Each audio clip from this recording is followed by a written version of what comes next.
The anime begins by showing us our protagonist, whom we know by the name of Fro, while he is trading in the royal capital Paluma, with some demi-humans teleported to another world because he has been chosen as a candidate for level 12 hero in the magic kingdom of Cleod.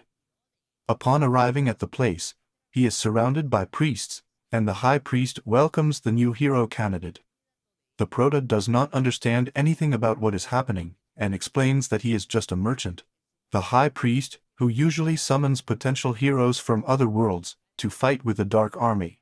Then a beast girl enters the place with a type of sphere, and this one mentions to the prota that he should put his hand on it, since they will examine the abilities that the prota possesses. However, when doing so, everyone is completely shocked to see that the prota does not have a single ability, since it is common when heroes are summoned that there is a divine revelation, and they are rewarded with unique abilities. But for some reason, the prota does not possess any of them, if he has the qualities of any ordinary person in this world. Flu tries to explain to them that he is only a merchant, but they are interrupted when another hero with the abilities of a legendary hero arrives next to them. Right away, we don't know the boy's name, but everyone starts calling him a great hero. Soon after, we see that the king of this world blesses this new knight as his hero of the nation. And while they are celebrating inside the prota, he observes a landscape while he reflects if in fact he is in another world or something similar, since he just wants to return to his home again. A few hours later, we see the prota being forced into a carriage. Immediately a memory is revealed to us when he was talking to the king and his chancellor. These tell the prota that the door to return to his world has completely closed, so the prota will not be able to return to his world. So they will take responsibility, and they are going to send him to the forest of the Bessa in the north of the kingdom. This so that the boy can live quietly by special permission from the king. In addition, you should not comment with anyone about anything that has happened. Back to the present, the prota talks to the guy in charge of the carriage and tells him that if he is a slave, since the demi-humans in the world of the prota were slaves, but he replies that in this world they are not, and that he should not talk to him anymore, since he has been ordered not to talk to anyone. 20 days later, they finally arrive at the forest of La Bessa, and the guy tells the prota that they should leave this place, since there they are stalking the Dark Army. He also gives her a magic bag which has no bottom, so she could keep anything. Immediately the prota puts his hand on the bag, and reveals all the contents that it has, and by selecting an object that is inside, he manages to take out a great sword of the king that he gave him. Soon some slimes appear, and the prota thinks that they are harmless just like in this world, but this one is immediately attacked by them. So the prota manages to finish them off with his sword. However, he is very disappointed to learn that his sword broke just by finishing with 3 slimes. Immediately, the prota receives a notification in front of him that he has just upgraded from level 2. And we can see the new statistics of the prota, which have an unlimited symbol. Subsequently, all of Philo's new abilities surround him, and he is very amazed by them. In the same way, a voice that is now the prota's guide mentions that his bag had several spells, as well as the one to attract monsters to him, and that's why the slime attacked him. This one asks him to remove the spells from his bag, and the prota believes that he has been brought to this place, so that the creatures will finish with him immediately. Immediately the prota was about to enter the forest, when he is warned by his guide, who mentions that the forest has a high concentration of malice, a term which is used for liquid or gaseous substances that emit and spread demons. So he immediately asks if he wants to purify all this malice. A little confused, Finn tells him yes, to do it immediately. The guide warns him that this will consume a third of his magic, but the prota does not care much, and he accepts. Immediately a spell is used which glows, and covers the vast majority of the forest, causing all creatures in that range to be immediately finished with the prota. He is immediately notified by his guide that he has climbed many levels in an instant. In a change of scene, we see that the princess of that king is not a little upset with her father for what they did to the prota.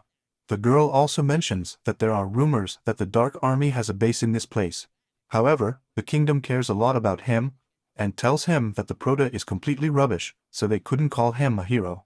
Then both are interrupted when a minister warns them that someone has used purification magic, a sacred magic which is considered the most powerful and high-level magic. This without knowing that they have been the one who has clearly used them. The king is very happy because he thought he was the hero they chose, who clearly had golden hair. He was going to kill everyone, and clearly he was going to save them. but the minister explains to them that the magic was used in the forest in which they left the Prota. Back at last, we see that after having used the purification spell, he managed to rise to the level 367. He doesn't understand how he leveled up so fast, so he thinks that maybe in that world, people level up just by using spells or something. He also wonders what that infinity symbol means in his abilities. We really understand here that the Prota has not realized how powerful he has really become, after rising from level 2 to clearly a level 367. Because even though Literal is now level 67, all of his abilities were unlocked by finishing with the slime and going up to level 2. Immediately the Prota checks his magic level and realizes that he has completely reloaded everything. So he thinks that it's probably because he has little magic. Finally Frio thinks that he can't go back to the city, so he will have to get used to living in this forest. Immediately his guide recommends him to use a shape-shifting spell, and the Prota is fine with it, so he immediately uses it. This makes the Prota become a beautiful girl, but instantly changes his appearance back to the guy. So now he will be able to enter and leave the capital without them clearly knowing that he is the real one.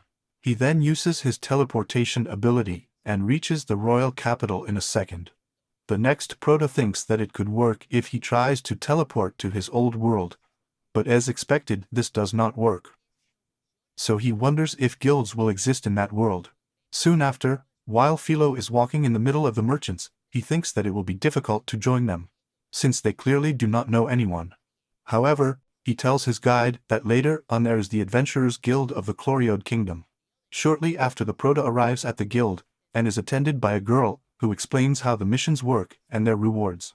After an explanation, the Prota tells her to register him, and she gives him a kind of necklace that contains all the information of the Prota.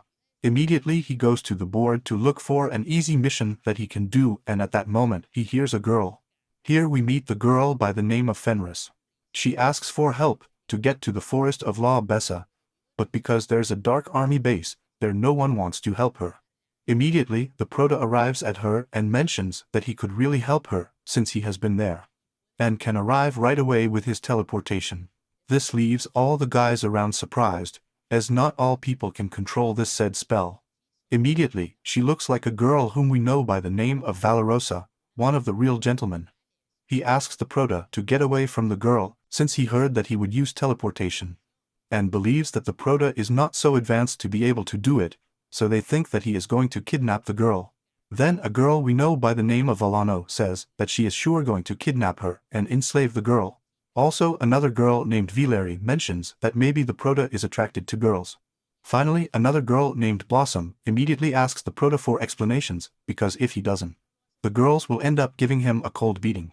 The Prota, so that he is not discovered, asks him to accompany him to another place that they cannot see him. They also go to an alley, and the Prota immediately uses the teleport and reaches the forest in a second. The girls are shocked and cannot believe that they have reached the forest, so the girls apologize to the Prota for having doubted him. Later Fenris mentions that all the malice of the forest is no longer there, this without knowing that it was the Prota who removed all his purification spell. And just when the Prota thinks to tell him that he was his guide, he explains that it is not advisable to mention this to a demon. So immediately the other girls get in a position to attack Fenris, and tells him to reveal his true identity. Immediately we see that Fenris begins to transform into a large creature shaped like a bat. She is the sister of Fengel, one of the 4 infernals.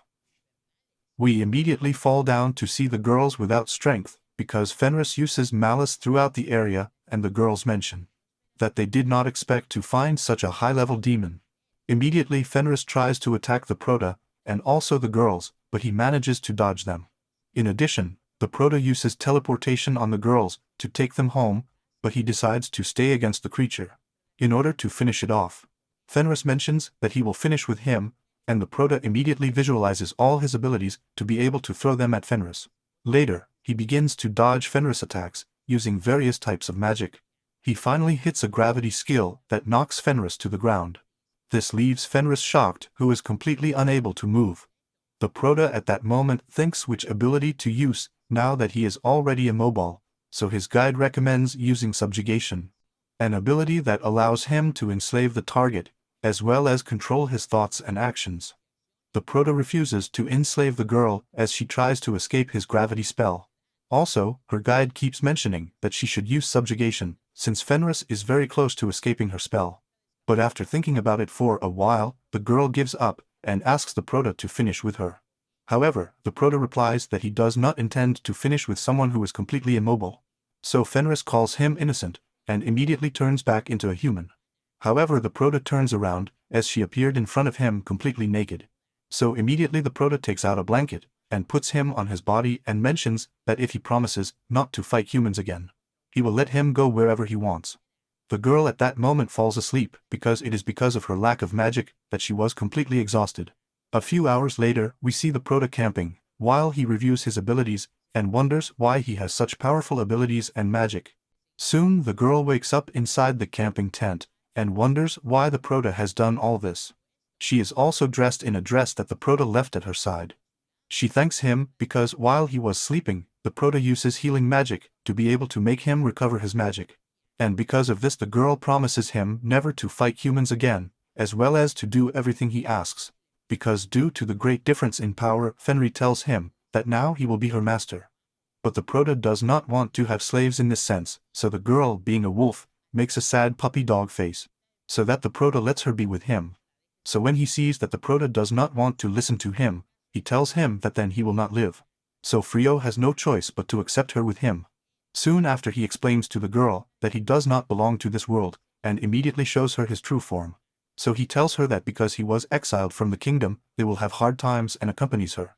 He mentions that he has the rule of following his master, regardless of the obstacles that exist, so in a few words, he swore to be loyal to him for the rest of his life. In a scene change, we see the golden-haired hero talking to the king. The king asks him why many of the knights died while facing the Dark Army group. He mentions that it was the fault of the knights since they were very weak and broke ranks, and that they should thank him for bringing back several knights alive, and immediately leaves the place. Later, the king asks one of the knights who went to the battle what really happened.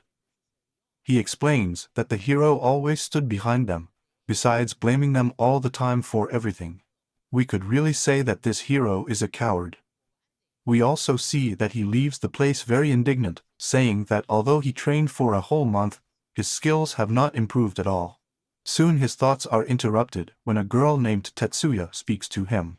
She mentions to him that as a servant one of his tasks is to wait for the return of the hero after a battle. Back with confidence, we see that they return to the capital, and he thinks that they must earn money to be able to continue living. So the Proto mentions that they will have to do quests in the Adventurers Guild. However, they are interrupted when the merchant calls Mrs. Fenris. This leaves her very confused, but the Proto explains to her that they must think that they are spouses. So he thinks it might be easier if they go unnoticed in this way. However, Fenris is deluded, and thinks that she could really be the wife of the Proto. Since there is nothing bigger for a wolf than to marry someone as strong as the Proto.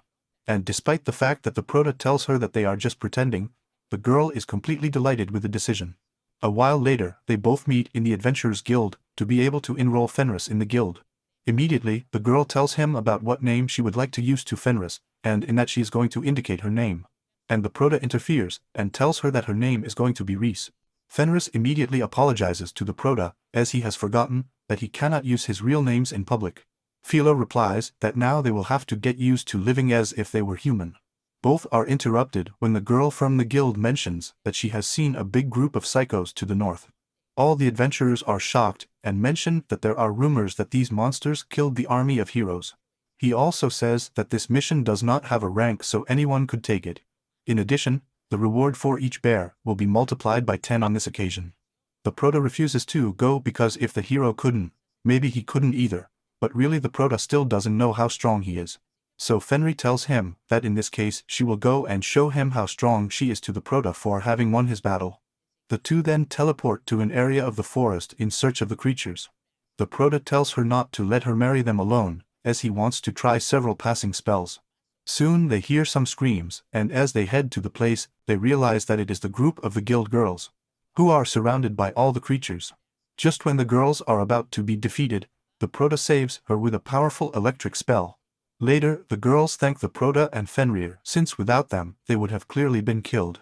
And he introduces the girl to them as Reese, his traveling companion, which causes them to get very sad, since he wants her to tell him everything that she is his wife. Immediately after another bear appears behind Fenris, and with just a threatening look, makes the creature fall surrendered at his feet. Fenris recommends adopting him as a pet, which leaves the rest of the girls in complete shoga. The Proto thinks it's a good idea because that way he won't attack other people, so he invokes a spell, and puts a kind of animal collar on him to be able to take away the wildness. He also uses transform to be able to make the bear become a very adorable little creature. A while later the girls and the Proto talk in a house that the adventurers have to stay in. This is formally presented to the Proto, and as mentioned before, valuable was a royal guard. Blossom mentions that because she worked on her family's farm she is now a heavy wrestler. Bilary mentions that she used to take care of the army horses, but in the end, she ended up being a horsewoman. And finally Velano is an entire sorceress, specializing in defensive magic. Then Valorosa asks the Proto to be the leader in her battles, because the hero refuses to fight until he has stronger knights. The king has ordered them to train to be able to be at the level of killing a bear of the previous ones. The Proto hesitates to do that, and suddenly we see that Fenri is too furious, because she thinks that they are taking advantage of the Proto. So Fio at that moment tells them that they can't since she is his wife, and they are trying to be calm so no one bothers them. These words make Fenri calm down completely and blush a lot. Besides, the rest of the girls can't believe that the Proto is married to her, and they apologize for asking such a request. However, we see that Fenri changes completely, and tells him that it is a good idea for the Proto to lead the knights in combat, since she knows more than anyone that she would not abandon any knight in combat. Philo, after some thought, the Proto accepts the girl's request. Finally, the girls ask her permission to sleep over, and Fenri says that it's a very good idea since she has enough rooms. And so she could sleep with the Proto, which clearly makes Fro very nervous. In a change of scene, we move to the kingdom of the Dark Army. Here we meet a girl by the name of Eulimenes. She gives a report about what happened with Fenris in the forest. We also know the minister of the Demon King by the name of Gol. The next morning, Fenris wakes up the Proto in his room, which causes him to get scared, as he had forgotten that he had slept in the same room. Immediately the girl tells him to change, and tells him that she will help him to do it. Just as Fenris starts to force the Proto to take off his shirt, enter Courageous, which causes a misunderstanding of the situation. A while later the girls enter against a giant boar, but it turns out that the girls are very bad in combat. Since Velano's magic is very weak, as well as the other girls are very weak in combat, so the protagonist tells Fenris that it will be quite a challenge. The next day, we see that the girls arrive at their room, and the boss tells them that now they will be able to live there, since they have bought the house thanks to the rewards for having defeated the bears. Later Fenrir tells him that he is already preparing dinner. However, when he arrives, he realizes that the meat is completely raw. The Proto thanks him, but mentions that he prefers cooked meat, since as the girl is a wolf he likes raw meat more. So the Proto together with the girl start cooking the meat of the wild boar they had defeated, and after a while, they manage to prepare an incredible feast. Fenrir is a little jealous since it was the valuable one that helped the Proto to clearly cook. Besides, he looks at the salad, and thinks that only beasts of a weak rank eat that. However, the girls tell her that the Proto made the salad so clearly she tests it right away. This one is totally amazed by the flavor and Philo asks her to taste the meat too. When doing so, he is completely shocked by the rich flavor and juices that the meat has. The Proto tells her that the meat was prepared Barolosa, and is delighted with the girl. However, he tells her that next time she will cook it. The next day we see that the Proto along with Fenris managed to hunt a lot of wild boars. So they went to the Adventurers Guild to be able to sell them. There the people around them observe them very amazed, since it is not common for someone to have so many wild boars as they did. Fenrir mentions to the Proto that she wants to go out for a while to solve some issues alone. Also comes a guy we know by the name of Leo Led, a semi-human from the Adventurers Guild. He asks to speak to the Proto alone, so Fio tells Fenrir to meet him there in a while. And later the Proto goes to Leo Led's office, while we observe that Fenrir holds a kind of recipe for cooking. Back with the Proto, Leo Led tells him that he has been accomplishing great feats by hunting two strong monsters. So he tells him that the king wants to make him an honorary knight if you agree to be the hero's companion. He also tells her and emphasizes that he has never seen two people hunt so many rank monsters. So he would like them to never leave the Adventurers Guild. The Proto rejects the king's proposal, and tells him that he is not interested in it, since for many heroes in this world, it would be the greatest opportunity of their life. However, because he comes from another world, he is not interested in fighting demons, as he has Fenris now. Later, the Proto leaves the place and runs into Fenris, who comes in a mess. The Proto asks him if he has fought with any creatures, but soon a memory is revealed, in which he attended a cooking class. However, being his first time, it turned out to be a disaster in the kitchen. Back to the present, the girl knows that she must conquer the Proto with her stomach, so she will keep trying to learn to cook. In a change of scene, we see that he informs the golden-haired hero that a very strong knight appeared in the Adventurers Guild. So he asks to be brought with him to make him his right hand. Once later, we see that a knight arrives at the Proto's house to invite him back to join the hero, but as expected, he rejects him and tells him to return to the castle. Fenris mentions that all this month they were insisting that the Proto join them. Then the Proto goes with Blossom and realizes that he has been working with the orchard. So the Proto thinks that he has not been training enough with the sword. Also, Fenris talks to Billy. He tells him that shooting arrows in a tree is not enough to train, so he must do it with a kind of chickens. But this one refuses because they are very cute. On the other hand, the Proto gives Vel a kind of ring, which increases his magical ability, and tells him that he should try them just as the Proto retires, and the girl tries to exchange her ring to the middle finger. But immediately Fenris, as a good toxic girl, tells her not to even try that, because she thinks that's where husbands put their rings. Both girls are interrupted when they hear Valorosa being attacked by a giant caterpillar. But the caterpillar is very easily finished off by Fenris. He also threatens the girl, and tells her not to be weak, just to attract her husband's attention. Just then, Fenris hears someone in the bushes. That day at night, the group is delighted by the dinner that Fenris has prepared, since he has been practicing how to cook all month. At that moment, the Proto approves a curry that he prepared especially for him, and is very fascinated, so the girl gets very happy.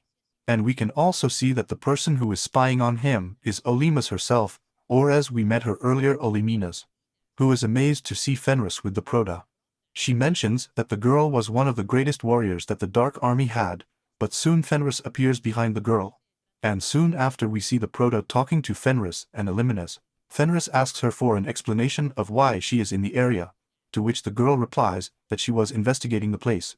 Also, Oliminas mentions that although he uses his ability to evaluate on the Proto to be able to see the statistics, he has not been able to read it or achieve it. Even that ability works with the Demon King, but not with the Proto. Euliminal tells him that he was clearly walking around this area because there were no monsters to defeat in the forest of La Abessa, to which the Proto tells him that his purification spell apparently did take effect. This leaves the girl in shock, and tells her that he was the one who finished with Fenris' brother, as well as Fengel, and the force that was with him. Fenris tells him that he already knew all this, and that nothing he tells Lara will change her mind, since she has fallen in love with the power of the Proto. He also tells her that if her brother died along with us it was because of his incompetence, since like her, he was one of the 4 infernals. Right away we can see that the girls were spying on the conversation, and managed to find out that she was the wolf girl, who attacked at the beginning. Euliminus at that moment thinks that now Fenri and the Proto are a threat to the Dark Army, so he asks Flyo if he can have a friendly combat to test the strength that made the girl fall in love. He also thinks that he will take advantage of the opportunity to finish with the Proto. However, Fenri discovers his intentions, and tells him not to fight, as she is looking for an excuse to really fight with him. Soon after both are outside the house as the Proto agreed to fight. The fight also begins, and the girl throws herself against the Proto, moving in the air, and casting a spell that would end with him in an instant. However, the Proto uses his release magic to break the girl's spell, and counterattacks with some magic chains that trap the girl, which causes her to have to surrender very easily. The next morning, the Proto apologizes to the girl for not having told the truth about Fenris. This tells him that there is no problem, and that he will not say anything to the king, since the girl swore to be faithful to the Proto. So it could be said that Fenri is no longer a threat to any kingdom or anyone. Immediately the group is interrupted when they hear a very strange noise outside, and when they leave we see that Oliminas brings several elite hell dragons to finish off the Proto. Valorosa, very scared, The Prota tells her that this type of dragons have defeated entire armies on numerous occasions. The Prota gets very excited since he had never seen a dragon before. However, the Prota's attitude annoys Minas a lot, and he immediately ordered the dragons to attack him. But the Prota invokes a sacred spell which creates a powerful lightning bolt, which with a single blow kills most of the dragons instantly, causing the rest to fly away from the place of fear. Later, we see that the Demon King was watching the group. He is amazed to see that a simple adventurer like the Prota has been able to use sacred magic. The next day, we see that the Prota is putting up a kind of magic barrier, so they can know if any demon is approaching them. A while later, the girls are looking at Blossom's stats screen. She still can't believe that she now holds the title of Dragon Slayer, thanks to the Prota. Immediately Valorosa says goodbye to them, as they will go to train and finish off several magical creatures. However, we see Valorosa very sad while she is walking since she also wanted that title of Dragon Slayer. This is because it is too unique and exceptional an achievement. He even mentions that this title has the same weight as that of the nobility, so if he had obtained it, he could have returned to the nobility of his family that he lost. His thoughts are immediately interrupted when a subject asks about Fenris. This makes the girl draw her sword and tell him that he belongs to the Dark Army. However, he tells her that he only came to see how the girl was and immediately tells her that they had better leave the place. Also, while leaving, she tells him to talk to her and tell her that maybe they can talk about the past. And just before leaving, the guy introduces himself as Gozel. The Proton then arrives at her since her zone alert warned her that someone from the Dark Army was very close. After mentioning that his name is Gozel Fenris, he mentions that he could not have come up with a better name. The Prota tells him that his alert said that he had the title of the Dark Lord, so it could be said that this was the Demon King himself, which he had captured by having this form so that they could not describe him. This makes Valorosa completely shoga to know that she raised her sword against him. The next day we see that Gul arrives at the Prota's house to talk to Fenris. He very calmly tells her to come in for a cup of tea together. Here we can notice that the Demon King is very pacifist compared to others, since if he were completely evil, he would try to finish him off right then and there. And as they both walk in gold, he wonders why the Prota is not afraid of his presence. Also, Valorada was leaving her room and is shocked to see him again. These sit down to talk and direct goals, and asks the Prota if he wishes to join his Dark Army. Although he has personally invited him, Theo ends up rejecting him, and mentions that he comes from another world, just as he has also rejected King Chlorid. He also tells him that he can't join him because he is a human, and he doesn't even know the reason why he is in this said war. Gull immediately explains to him that the war has been going on since 500 years ago, in which the first Demon King was not a foreigner, just like the Prota who came from another world. So the demons oppressed by the humans decided to follow him, and that's when the war started against the humans who didn't support him. The Prota asks him if he wants to end the war, as it is shown as a more pacifist thought. Gull replies that he does not currently want to dominate the world, however, being the Demon King, he must protect any threat against his race. So he starts emanating a very powerful malicious aura, and asks him again if he wants to join him, to which the Prota says no, since he will not be on either side. This makes him calm down and start laughing at the situation, since he imagines how he rejected the other king in the same way. So he gets up and thinks about not giving up, because he doesn't think the Prota is so calm before him, and then leaves the house. One detail that I didn't mention is that Valorosa was next to the Demon King, so the girl saw that they immediately left with her, and he seems to have been very traumatized by being by her side. The next morning, we see Valorosa who wakes up, and when she comes down to the kitchen, she is shocked to see that Gold is back in the house. He is very happy and greets her, and we see that she is having a lot of breakfast with the Prota and Fenris. During the next few days, we see that Gold continues to visit the house of the Prota and Valuable, and at all costs avoids talking to him, since he is very afraid of him, despite the fact that he does not show threatening towards her. We also see that a knight of the kingdom observes that Ghoul has been visiting the house of the Prota, so he notifies the king, and makes him get angry with Cold, because he thinks that the Prota has joined the Dark Army. So he wants to send soldiers immediately to kill him. However, the princess tells him that she should talk to him first, but the king is very proud, and tells her that with that ideal one cannot lead. They are immediately interrupted when the hero arrives, who tells him that if he does not want to come, he will go and talk to him. A couple of days later, while Fenrir and the Prota are talking, the girls warn that someone has arrived. When they leave, they find that he is the hero with golden hair, along with an army of knights from the kingdom that surrounds him. And after a threat to join him, the Prota ends up telling him that he will not join, since he does not want to belong to any side. After hearing the rejection, the hero tells her that he will die as a traitor to his homeland, in addition to subtracting the other girls for treason. The Prota has no choice but to tell the girls that they should leave the place right now, and then the Prota uses his teleportation spell and leaves the place, taking the house completely, just like all the girls. This completely left Shogal hero, since even he can't use this kind of magic.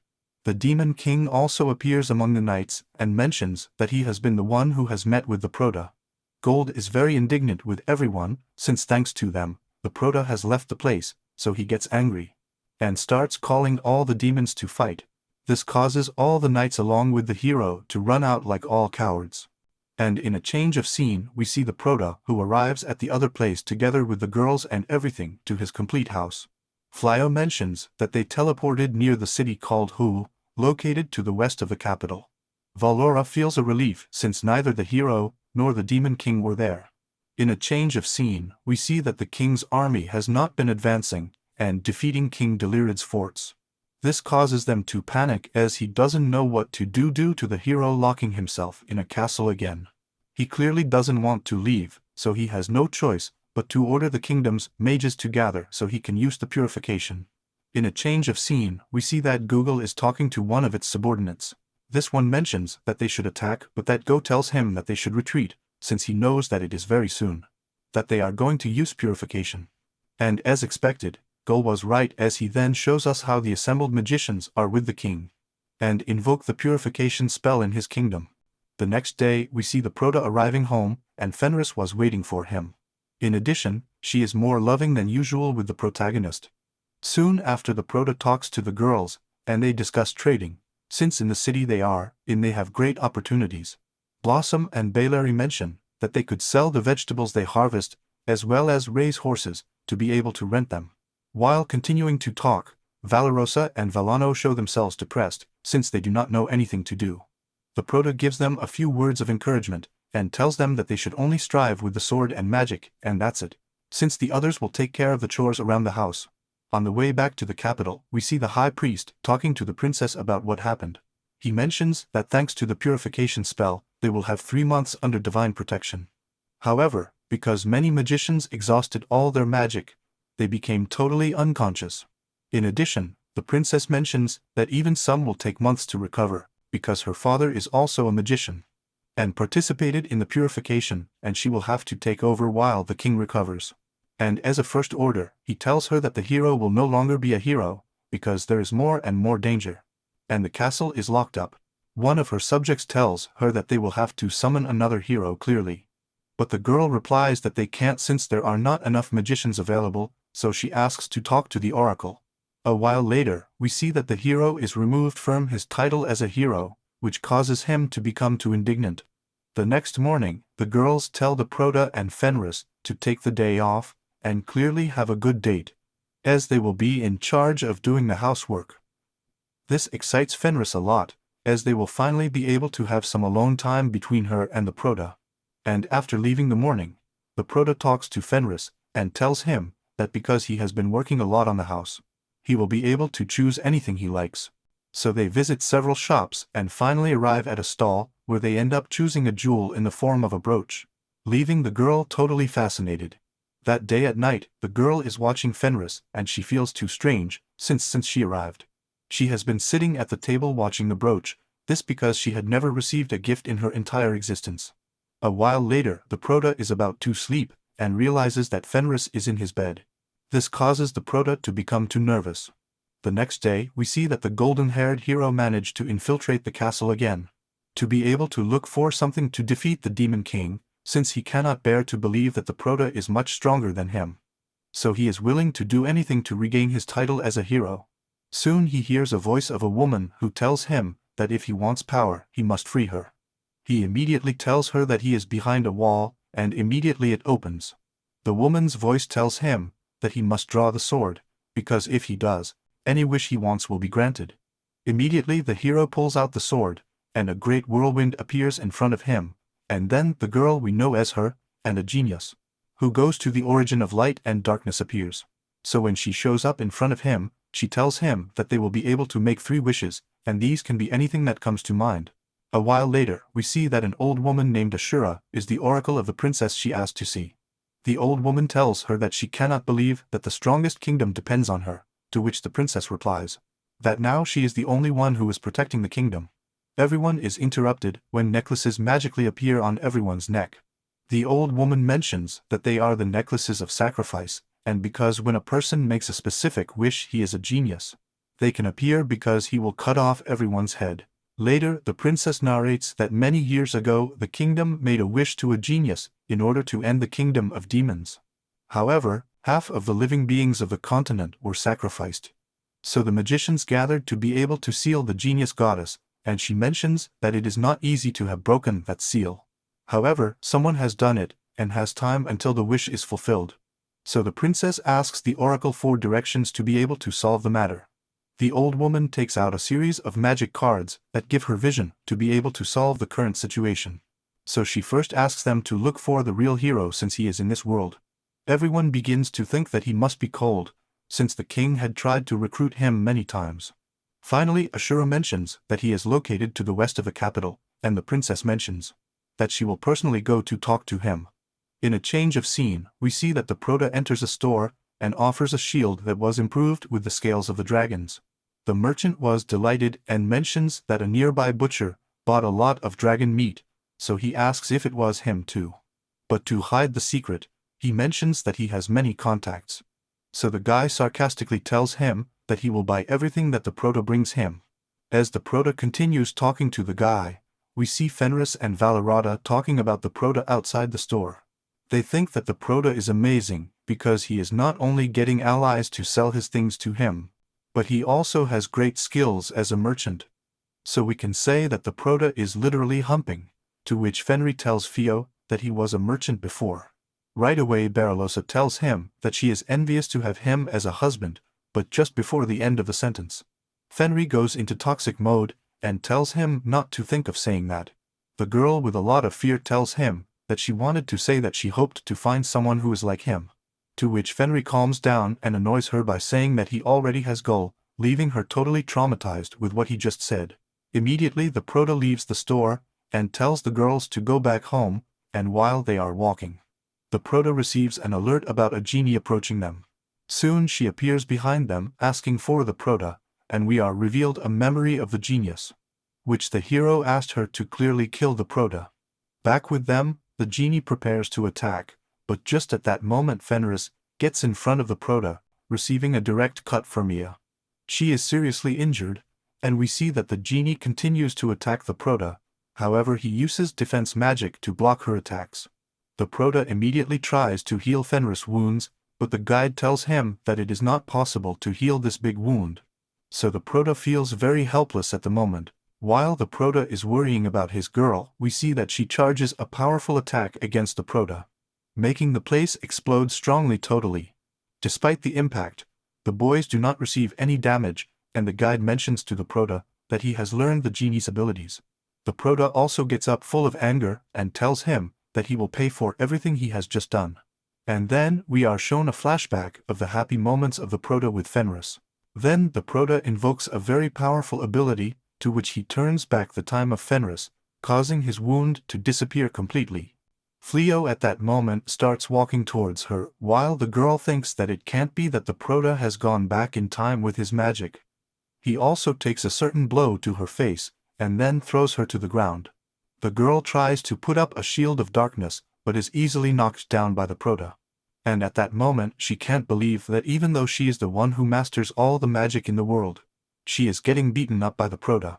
The girl also observes that the Prota possesses infinite magic. He immediately starts to beat the girl, and at that moment he wakes up Fenris, and observes the beating that Cold is giving to the girl.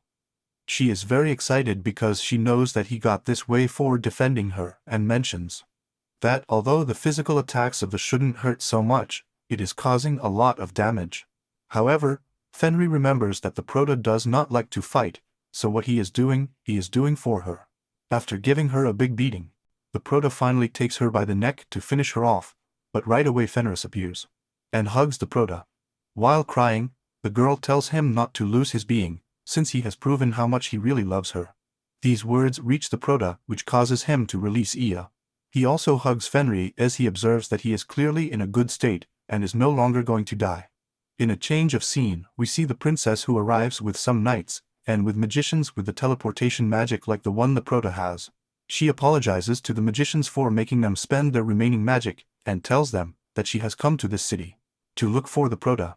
But just at this moment, we clearly see that the necklaces of all of them begin to disappear, so the princess mentions that the genie has not been able to fulfill the wish. In a parallel scene, we see that the hero is cornered in the room where the genie was found. He and Tetsuya are very scared, since the guards are outside waiting for them, so they already know that they used the genie. And just at that moment the spirit appears, and tells them that now Tetsuya will be a sacrifice. She immediately enters the girl's body, using her magic of changing clothes. He also mentions to her that her name is Damalinas, a magician of darkness, and thanked her for getting rid of the genius Iya. Immediately she invokes a spell on the hero and tells him that she will give him the power he so longed for, so she turns the hero into a totally gigantic creature and then begins to leave the castle. Back with the Prota, she wakes up and asks the Prota for mercy, so he, using his memory project magic, managed to find out the reason why she clearly tried to kill him. Valorata thinks that they can't let her go free, because not even the knights of the castle could stop her, so Fenris, very excited, mentions that she could be a royal servant of the Prota, since the group could use a very powerful genius like her.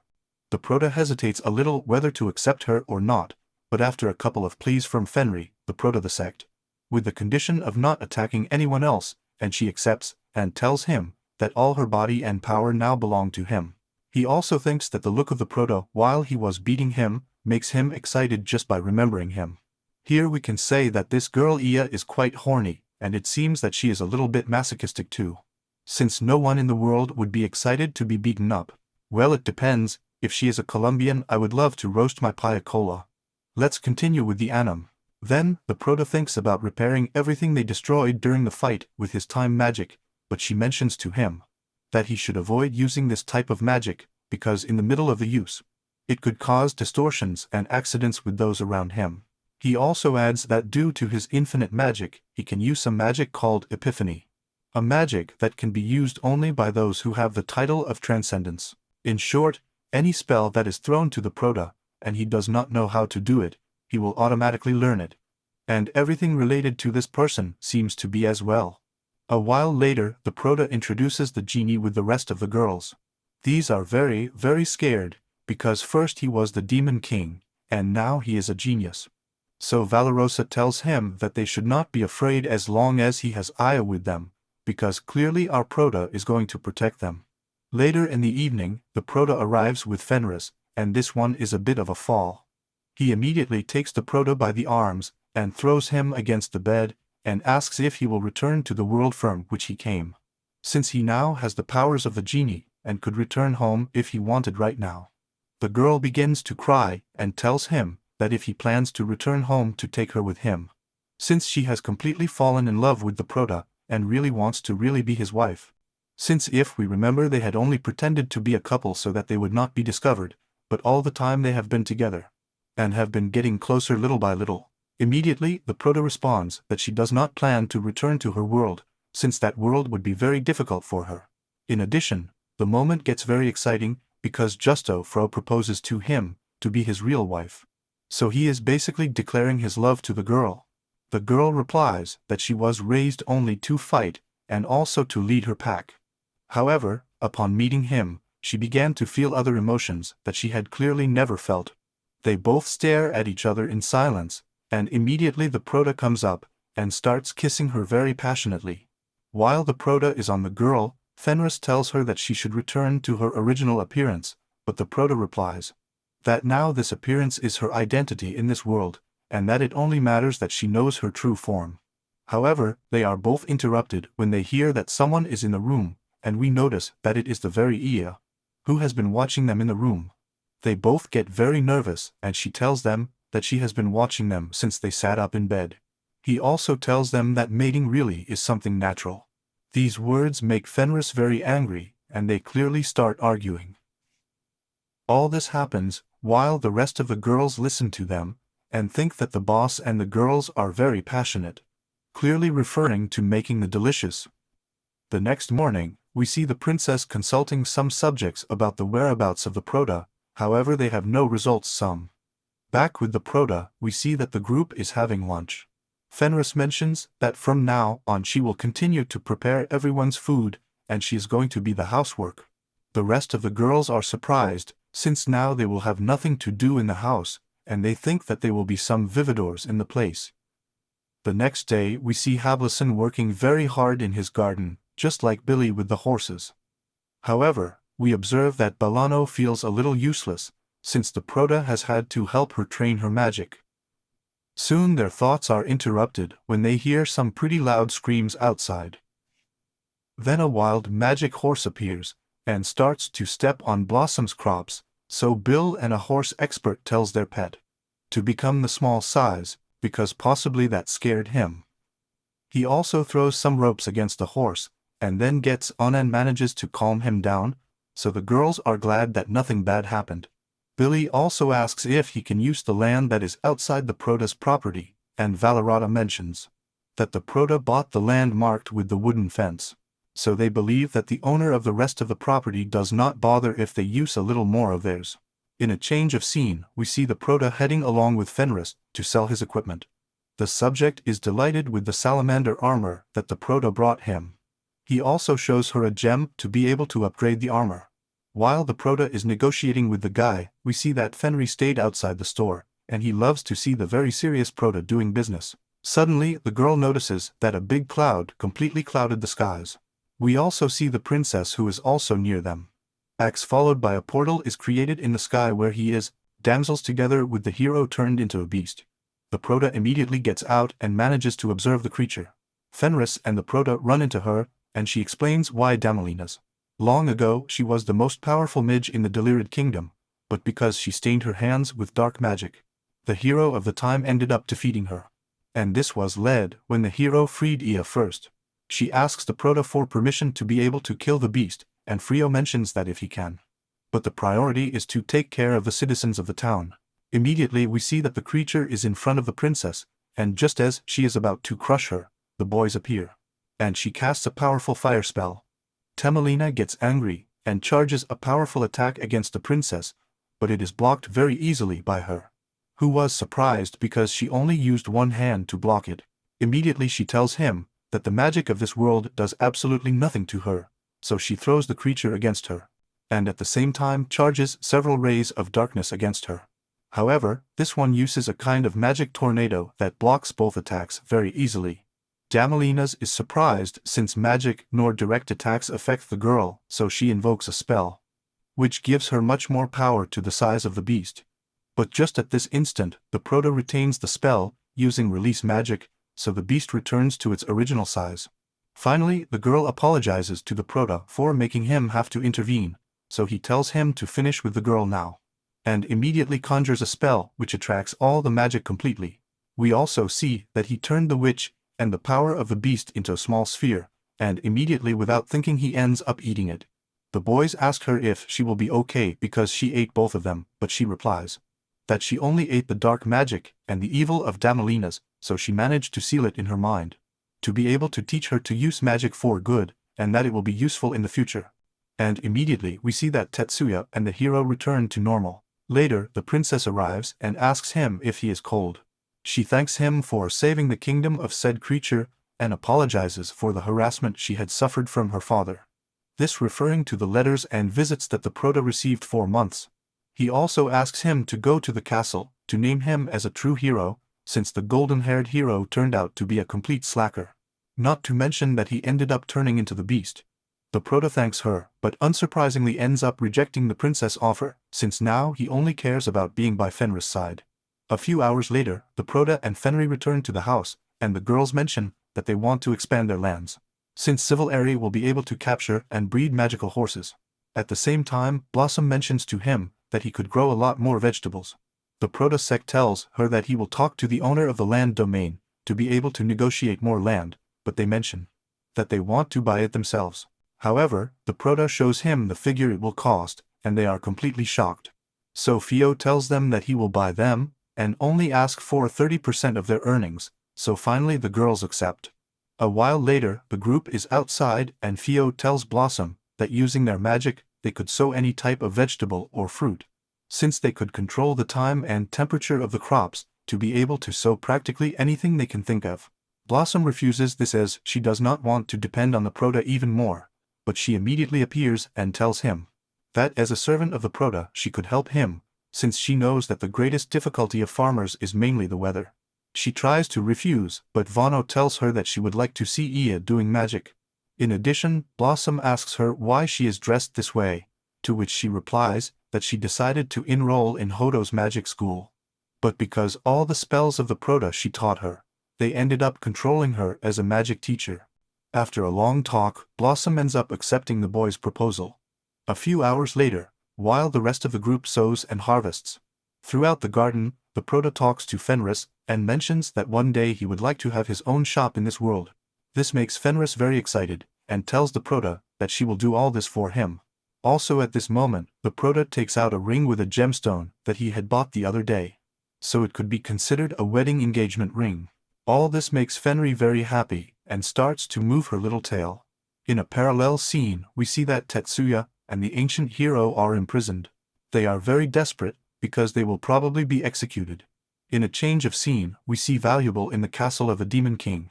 She is dressed as a bride, and we see that Gold arrives right away, since what she is experiencing is the very wedding of Baralosa and the demon king.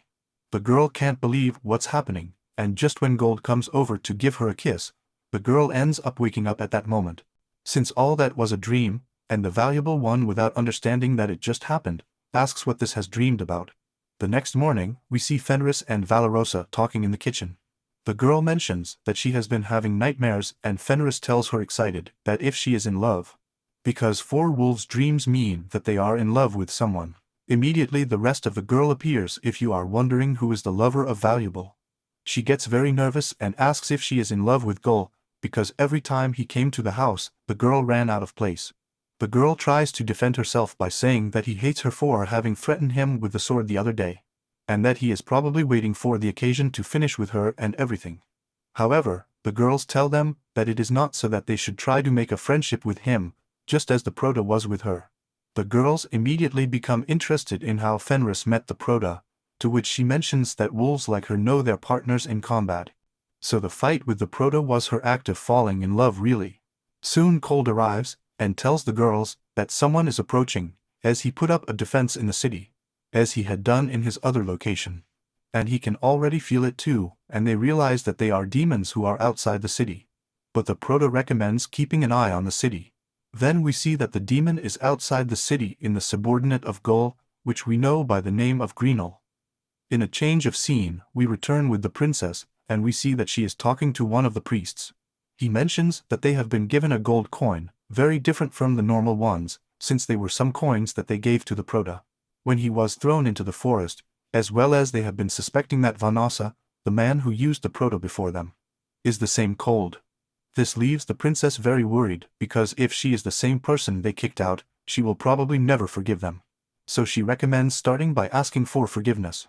Both are interrupted when a knight enters the place, and tells them that the hero, like Tetsuya, has escaped from the prison they were in. So the princess orders all the adventurers to go out and look for him. A few hours later, we see the guards and adventurers looking for the hero and the girl. However, this is not successful, and soon we see that both are hiding behind some bushes. The girl mentions to him that they are now fugitives and thieves, to which he replies no, since his pride is so great that he mentions that he took a bottomless bag as a reward for having helped the king. However, when checking said bag, the only thing that is found is a treasure chest and limited water. They immediately open the chest and realize that there is a shovel. Later, the guards hear their voices, but when they arrive, they find nothing. And then, we see that they manage to dig a big hole in a few seconds. In a change of scene, we see Olimina's talking to Gull. She mentions that despite having searched everywhere, they have not managed to find either the Prota or the group. He also recommends that they stop wasting their time looking for him, if they proceed to invade the kingdom of Clarode. Since they have been very weak, and are attacking each other at this moment, they could even conquer the castle. But because the Demon King is very peaceful, he tells him that it is not necessary to sacrifice many of his demons in exchange for subduing humans. He also mentions to him that they must find the Prota since he alone could wipe out all the demons, due to him being able to use purification without the help of others. While both are talking, we realize that a demon named Puffin is spying on them at that moment. Later Puffin goes to Goal's brother to tell him everything he has heard, and immediately we meet the demon by the name of Yui Guard, and believes that his brother Gold is completely crazy for trying to recruit a human the Dark Army. Immediately he starts to say a few words and mentions that he will be in charge of replacing his brother as the Demon King, and that he is going to be in charge of conquering Clarode. The next day we see the Prota and Fenris at the market when Leo mentions that he has all the free time, so they could go out to eat together if Fenris gets really excited. While they are walking through the city, we see that an old woman is closing her business. They both get closer and we meet Holdy. Holdy tells them that she has to close her business after so many years because her trade route was attacked by the Dark Army. So she doesn't have many suppliers really to be able to supply herself, so they both leave the place a little sad. And as they walk, they mention that it's all collateral damage from the Dark Army's attacks. Soon after they arrive outside the restaurant when suddenly Valuable appears. The girl invites them to lunch and Fenry feels angry since she won't be able to be alone with the Prota. However, he has no choice but to accept. Soon she also arrives and mentions that an immense magical power is approaching them, so they put themselves on guard. And we see them arriving with the very goal. The group comes in for lunch and we see that Valorata is very nervous about having Goal by her side. After a long Valuable talk, she gets upset with Goal as he has said that he is spying on the enemy of humans, clearly referring to all humans. However, he mentions that they see him as pests, so what they do is simply defend themselves for his persecution. And then she explains that the difference between humans and demons is the malice that certain demons release, since there are some like Fenris and Gull that can control them. Cole at that moment stands up and apologizes for ruining the moment, and subsequently leaves the place. This leaves the boys very thoughtful since demons are not as they thought. And while the group is walking back home, Theo reflects and remembers that in his world, there was a lot of discrimination towards non-humans. So he hugs Fenris from behind, and they both enjoy the moment. After a few days, we see the group having lunch at the house, and they tell Fenry that she cooks better and better every time. The girl replies that it is because she continued to attend her cook's class. It also reveals a memory of when she visited the teacher and told her that thanks to her the Prota gave her the engagement ring. Back with the group, their conversation is interrupted when someone knocks on the door. When they leave, they realize that she is the princess again. The Prota stresses that he had already rejected her proposal, but she mentions that she knows he was the hero they rejected. This makes the Prota and Fenris a little nervous. Then they enter and start talking, but the girl tells the Prota that she would like to talk alone. So Fenris annoyingly tells her that she will stay because you know everything about what they have done to him. The Prota defends Fenris and tells the princess that if he doesn't stay with her, then they won't be able to talk. The princess had no other choice, and immediately the rest of the girls leave the place.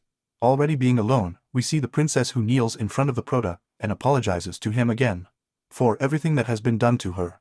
Frio tells him to get up and get to the point, since he knows that he is not just there to clearly apologize to him.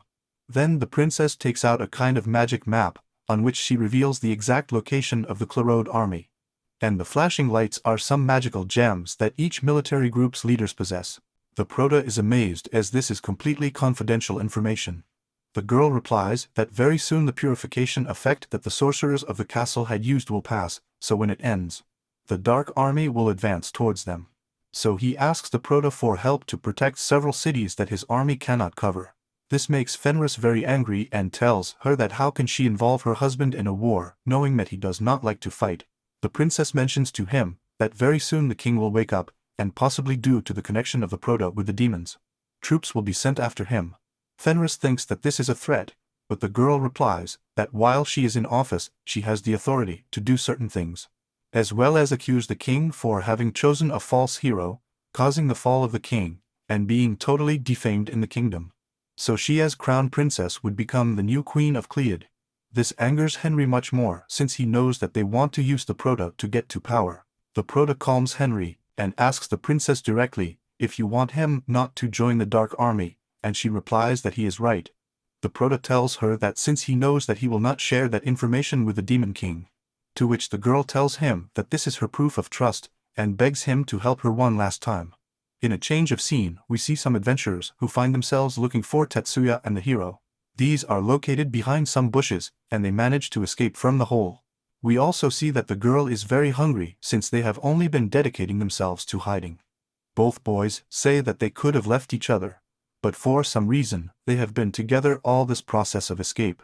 Then a spider appears and wraps both of them in its web, and at that moment Pufin appears, which tells him that they were looking for a sacrifice, and ended up finding a very, very handsome man.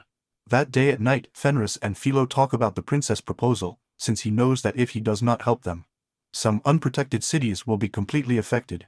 He also thinks about his purpose in this world, because when he has children, he would like him to live with other human and demon children. A few days later, we see that one is alerted as the Dark Army is approaching them. Right away we see a girl collecting fences when suddenly a goblin jumps to attack her. But right away the Prota appears riding Fenris transformed, and prevents them from harming the girl. Likewise, Frio who brings a mask creates a protective field, so that the girl can leave that place, and tells them that if they leave peacefully it will not hurt them.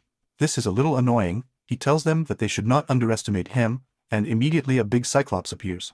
Fenrir tells him that he is the strongest of the entire Dark Army, and that he serves Bayou and Guard. Fenrir tells the Prota to let him take care of this one, as he has made fun of the infernal race, and his brother. The Prota does not like the idea, but ends up accepting the girl's request. Immediately, the girl throws herself, and manages to dodge several attacks of the demon. He also creates small wounds and mentions that he would have wanted to finish with everyone in an instant. She would have already done it, but she promised her husband not to end the life of any of them. Immediately, Fenrir jumps up and uses an ability that swaps the position of both, making now the girl is on the ground. This makes the monster upset, and throws a mallet that he had in his hands, but just before it hits with it, he returns again to exchange positions, causing it to have been hit with its mass. Subsequently, the girl using a spell takes several trees, in which she ends up sticking in the limbs of the Cyclops. So immediately all the monsters pounce on her, but are stopped by some magical bonds of the Prota. Finally, the Prota tells him that it is not necessary to continue fighting, since he proved to finish with everyone. Soon the Prota heals the Cyclops and he is very confused. Fliu tells him that all he wants is for them to leave the place, and that he could teleport them to the Ball of Forest. But he would know that they would return, so he tells him that he wants them to leave of their own free will, and mentions that he also wants to be the friend of all of them, and if they object, they would have to fight until everyone gives in. They make the monsters tremble with fear, and finally accept the Prota's proposal. And soon after Fenrir is very happy because everything went as they planned. Both are interrupted when one of the villagers along with the girl thanks him for saving them. The Prota mentions that they came because the princess asked them to help them, so he mentions that the credit belongs to her. And immediately they leave the place. In a change of scenes, we move to Clead Castle. A gentleman informs them that they have sighted a hero along with a silver she-wolf. These have been running away from the Dark Army in exchange for no reward.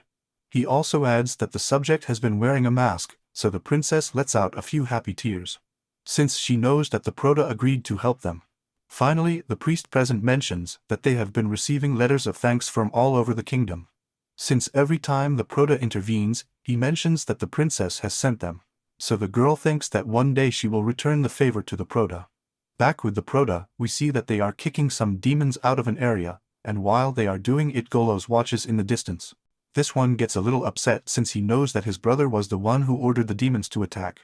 Soon Granny arrives where Ellie mentions that Olimina's alerted her about an emergency, since it seems that her brother has decided to take the throne by force along with several allies.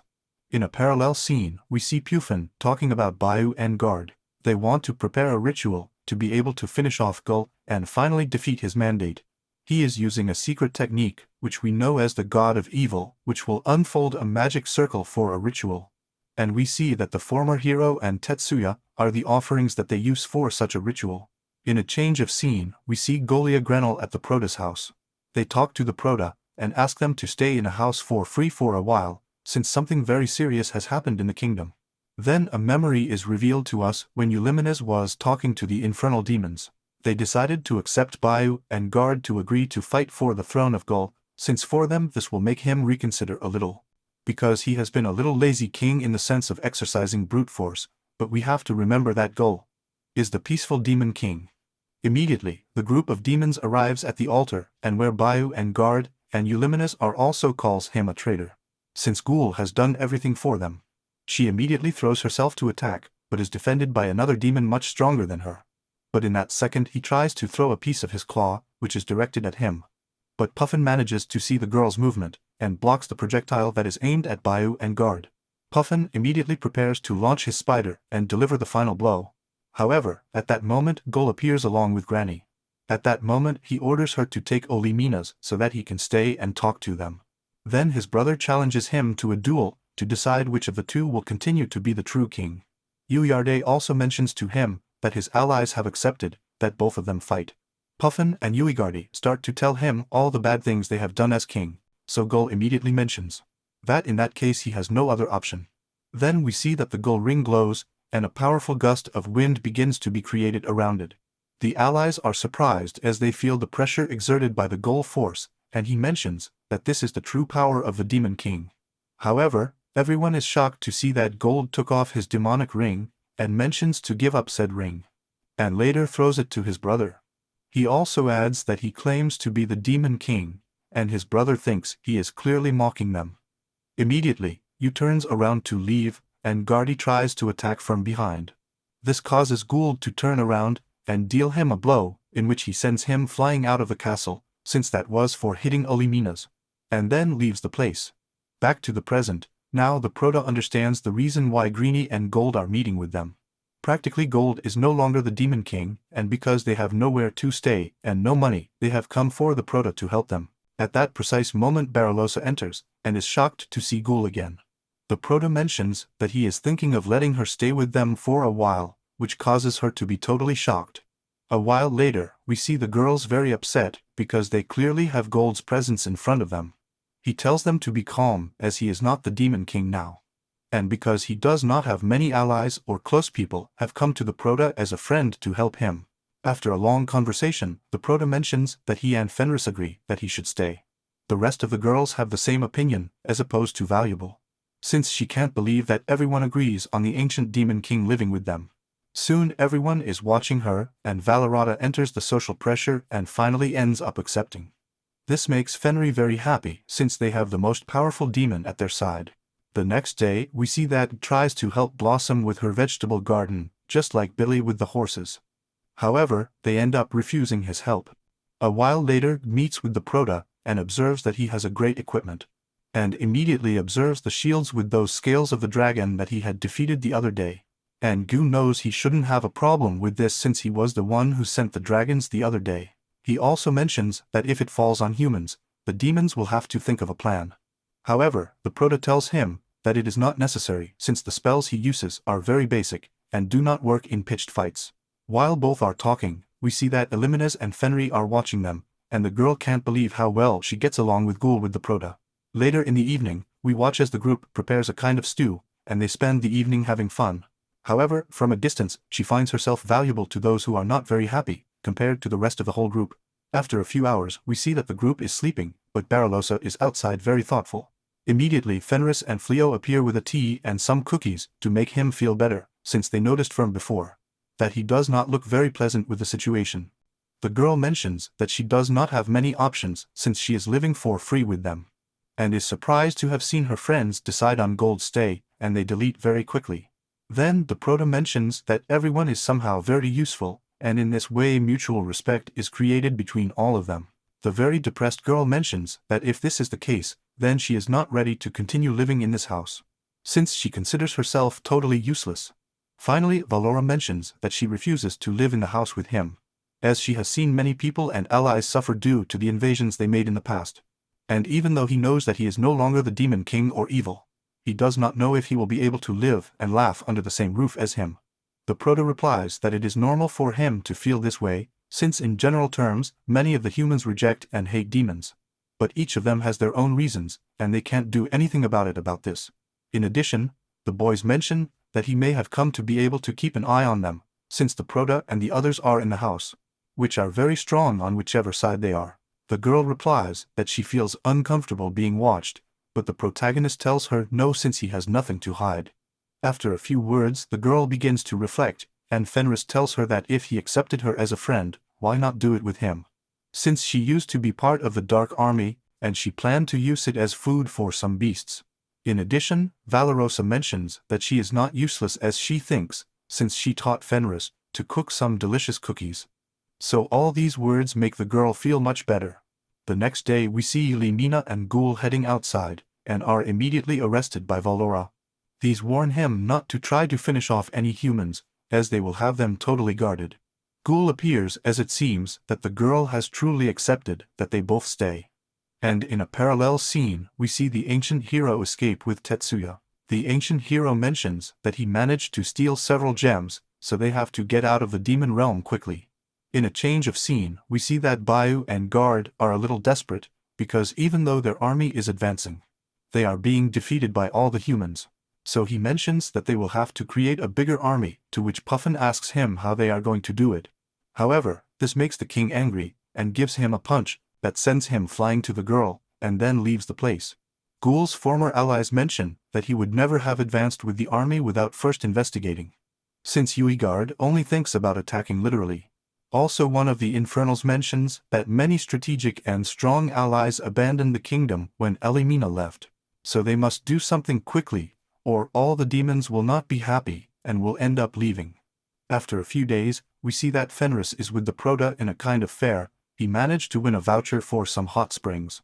This causes Fenris to get completely excited because now they will be able to go alone. However, he did not expect the girl to mention to him that at least 3 people should go to a maximum of 15. So his happiness turns off immediately.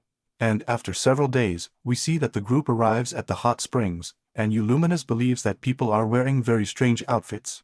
So Valorata mentions that they are called yukata, very traditional garments of the West. As the group walks, Fenris continues to lament that he will no longer be able to be alone in the cold. However, he is happy to hear the girl mention that one of her sources helps her fertility, which causes the girl to get very horny and take the Prota clearly by the hand. When they arrive at the place, they are received by the employees, and a girl asks the Prota to register. While Frio registers them, the others receive yukatas from the rest of the people. Likewise, Fenrin silently asks one of the employees where the hot springs that help with fertility are, so she mentions that she is going to give them a map. Shortly after, the girls are on their way to change when suddenly Blossom crashes into a guy. At that moment we discover that it is the very Yui guard, who is accompanied by the very Puffin. The girl apologizes, and Puffin mentions that there is no problem, so the girl leaves the place, but we observe that Yui guard is very angry with the girl. Buffon mentions to him that he must control himself, since they have disguised themselves as other humans, and the reason why they are there is because they clearly want to cheer up the army after last week's defeat, so they should not make any fuss or any quarrel. Soon the rest of the demons appear, and Puffin tells them not to forget his necklace, which nullifies his malice. Later Fenris and Gold and Luminous observe that the Dark Army is also there, and Fenris threatens them, saying that if they spoil everything with her husband, they will finish with them. A while later, they arrive at the room where they will stay, and we see that everyone wants to go to the different place. However, Fenris mentions that she will go alone with the Prota to one of the hot springs, and thinks that that will be the day they make a baby. And she tries to tell them that she will accompany them, but immediately Fenrir warns them not to think of following them. So she has no other option but to accept. Then Ia enters his mind to be able to visit Damalinas. Being at the place, the girl tells Damalinas that she wants to train with her, because she has seen the Prota and Fenris doing the delicious, she also wants to do it. So he ties the girl up on a bed and climbs on top of her. Damalina gets too nervous and responds by saying Cheese must do it with her beloved. He also tells her that they are both girls.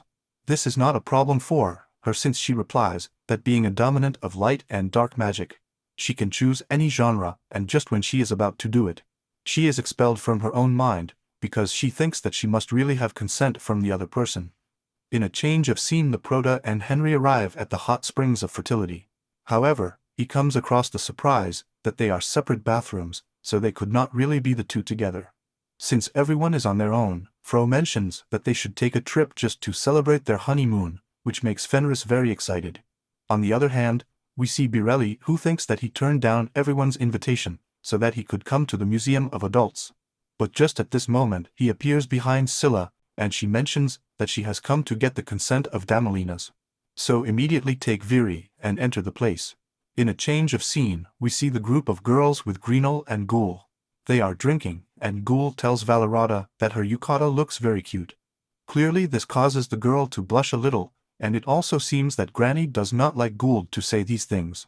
On the other hand, we see Yuigard's group enjoying the meal, but right away the king wants training, so Buffon starts dancing. And because he doesn't like it, he punches him. Also his other allies begin to fight and entertain the king, but by mistake, one of them fits his necklace. Later we see that the ancient hero and Tetsuya are walking right outside the place where the demons are. The girl mentions that she is very hungry, so the hero tells her that after selling this demonic gem, they will be able to eat. But at that moment one of the demons is shot, breaking the wall, since both were fighting. The gem begins to absorb all the malicious energy and immediately attaches itself to the hero, causing him to become a giant creature again. In a parallel scene, we see Baralosa talking to Eliminez. Valorosa tells her that she shouldn't be so hard on Ghoul, since she knows that she wants him to continue being the Demon King. But she must understand that he is also calm. The girl is indignant, and tells him that he does not take human form like them, since it does not seem right to him, despite the same goal that he also does. So after studying the girl's behavior, Valorata asks her if she's in love with him, which causes the girl to be totally shocked. However, Valora is also shocked at the same time, because she manages to observe the great creature in front of her. It starts to destroy the building, but just the Prota uses a kind of magic that paralyzes all the debris. Valorosa wonders what that monster is, to which Gu tells her that it is a concentrated mass of malice. And all this is due to the magic gem that absorbs malice and multiplies the magical power of demons. The girls try to go to help the beasts, but Go tells her to leave this in the hands of the Prota. Really Valuable at that moment responds that they cannot leave everything in the hands of the Prota, since he has suffered a lot after living among humans and demons, so the least they can do is go to help him. And immediately go to the beasts. Gu tells Oliminas that Valorosa is absolutely right, so he asks her if she wishes to accompany him, so that she can clearly scold him later. The girl blushes too much that she thinks that Gu had never asked her opinion, and replies if her allies are the humans, had failed like demons. Immediately Ghoul uses teleportation and reaches the roof of the building, where he finds Fenris completely furious, as she wants to eliminate the person who is disturbing the vacation with the Prota. Yuigard also appears and tells him that he was bored with the hot springs. He then takes off his amulet and absorbs malicious energy to immediately attack. Joey Garden immediately begins to launch attacks with malicious energy at his brother. Ghoul manages to block them very easily, so he gets on the beast to be able to control and throw several punches at Ghoul. But as expected, he blocks them very easily, which causes Yuigards to get very angry. On the other hand, Valorosa arrives to give a report of the situation to the Prota, and she keeps thinking that maybe an ally of Ghoul, that they have reached toes, but Fleo immediately makes her think again, and tells her that with Ghoul and Eliminez on her side, they should focus on protecting the building. Then we see that after blocking several attacks, the creature manages to catch Ghoul, but due to the great management of malicious energy he manages to use his brute force to hit the creature against the building. Soon Fenris comments that they must separate the humans from the gem, so they teleport close to the hero and punches him in the face, causing him to separate from the gem completely, and causes the creature to clearly disappear. Immediately Go tells Oliminas to take care of the rest of the demons, and immediately Yuigard starts desperately attacking his brother. Ghoul is stronger than not being able to hit a single blow. Back with Oliminas, she asks the demon allies why they joined Bayu and Guard. They simply respond that they have not done so, and that they are only there to enjoy the hot springs, so they are not going to get into the brothers' fight. Likewise Puffin, who was with them, gets angry with the girl, and she tries to attack her, but Eliminez is faster, and throws himself on her. Back with Ghoul, we see that he manages to dodge all his brother's attacks. He uses an ability that returns all the blows he managed to block.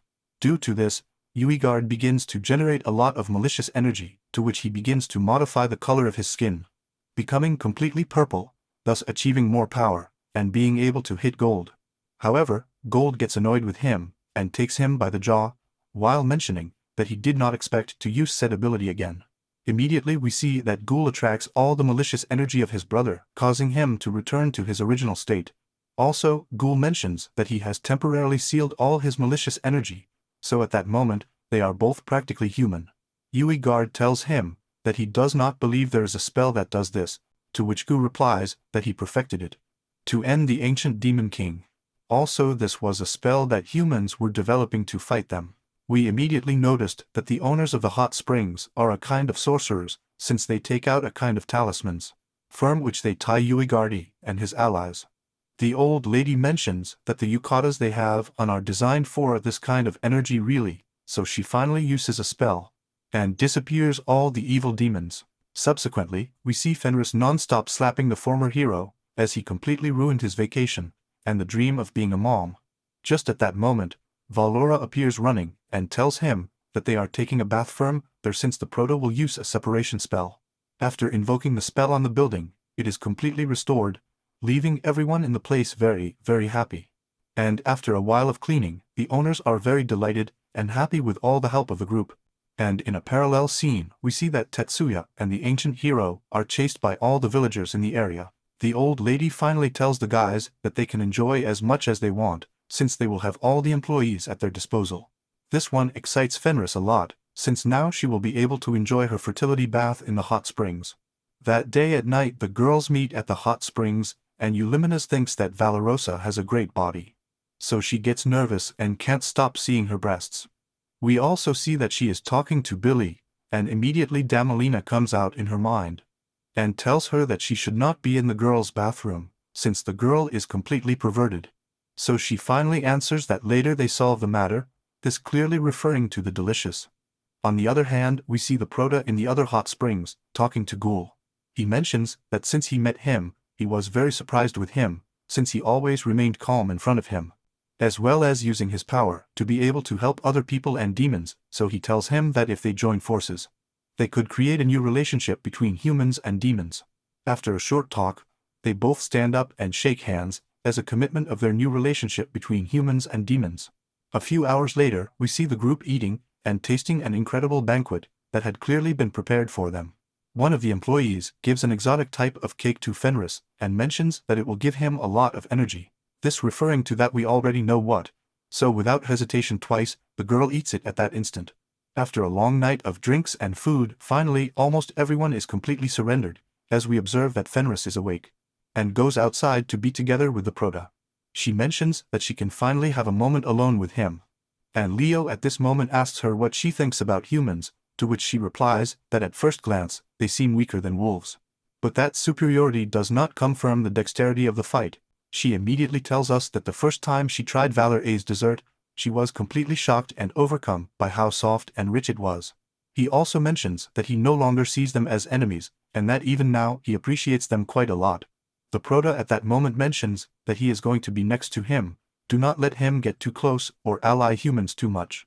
Because as we know the Prota is very neutral on the subject of wars, so the girl replies that if she wishes, she will follow him wherever he wants, since after all she is now his wife. Right away the girl pounces on him and mentions that they need to make sure that their son is going to live in a fairly quiet world. So she is indirectly telling him to his face that she wants to make the delicious. Then they start kissing, and we already know what happens after this in the Sukastrukas. The next day the group leaves the place on the way home, and we see Fenris who is too happy. The girls immediately catch what happened, but as Ghoul, as a good man does not know how to take the hints of what happened between the Prota and the girl, we could clearly say that Google needs to watch a little more videos of the topic. The Prota then invokes a teleportation spell, and they immediately head home. Over the next few days, the girls continue with their daily routine, and we can see that Vellano is finally teaching at the school where she was found. We also see the Prota creating some weapons together with Go and Eliminate. The boys are interrupted when Valora arrives, to whom she was getting married. She thanked Ghoul for his equipment, as it was very useful at home. However, as expected, if she immediately eliminates, she gets very jealous by the contact of Valuable and Ghoul. Valuable at that moment worries because maybe Bayu and Guard could return and damage the coronation, but Gu mentions that for a long time, he will have a lot of peace, since it will take a long time to recover all his powers. After a few weeks, we see that the coronation of the princess arrived, and she asks one of the sorcerers have found her father. Since after the truth of the term escaping along with other allies was revealed, we can also see that the guards and adventurers are still looking for the ancient hero and Tetsuya. Since they are all fugitives from the law, back with the Prota, Fenris calls all the guys to tell them that the official dinner is already here. Just she and the Prota are standing outside talking, and Fro mentions to her that if one day they open a store, they will sell all the sweets that she makes. Fenris gets very excited and replies that maybe Valuable could help them with the cakes and everything. And the Prota tells him that he could use the vegetables that Blossom harvests, since it seems like a great idea, and mentions that his dreams keep growing more and more every day. Finally, the boys hold hands and enter the house. And that's how the anime ends. And if you reached this part of the video, do not forget to comment the secret word that will be love, and do not forget to leave your like, and break the subscribe button, and activate the little bell, that is extremely important. Also, if you want a greeting in one of the videos, or want to recommend an anime to summarize in some upcoming video, follow me on the channel to be able to reach the 3 million subscribers, since we are very, very close. So if you do it very soon, I will be saying hello to everyone who follows me around. And without more than telling them Pineapple Cola, Acid says goodbye.